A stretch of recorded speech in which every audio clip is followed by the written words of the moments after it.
Pour cette vidéo, je vous propose un pas à pas sous forme de podcast. Alors à vos écouteurs, c'est parti! La première étape va être de désinfecter tous vos ustensiles.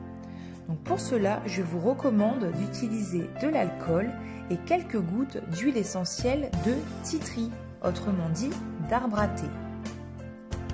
Cette huile essentielle est connue pour ses propriétés désinfectantes et antiseptiques, donc elle fera très bien l'affaire dans notre situation. Ensuite, il faudra bien sécher soigneusement vos ustensiles. Une fois cette étape de désinfection passée, vous allez préparer un bain-marie dans lequel vous allez faire fondre le beurre végétal choisi et l'huile de coco. Vous allez très vite vous rendre compte que l'huile de coco fond beaucoup plus vite que le beurre végétal. Mais pas de panique, je vous invite à prendre une spatule ou une cuillère en bois de préférence.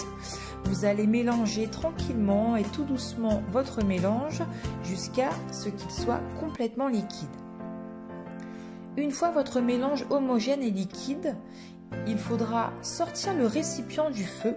Alors attention, c'est super chaud. Et il faudra laisser légèrement refroidir votre mélange. Une fois votre mélange refroidi, rajoutez votre huile végétale. Ensuite, vous fouettez jusqu'à l'obtention d'une texture crémeuse. Vous verrez, votre mélange va blanchir un peu. Moi, il me rappelle un peu la vinaigrette ou un peu même la mayonnaise. Ça y est, c'est terminé.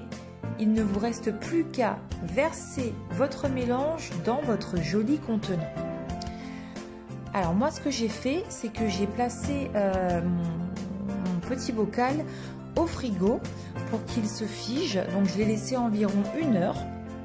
Donc vous allez voir, la texture elle est superbe et après une fois que vous le passez sur la peau, la fraîcheur de la crème est vraiment ressourçante et agréable.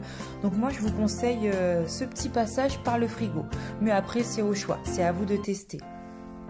J'espère que ce tuto audio vous a plu.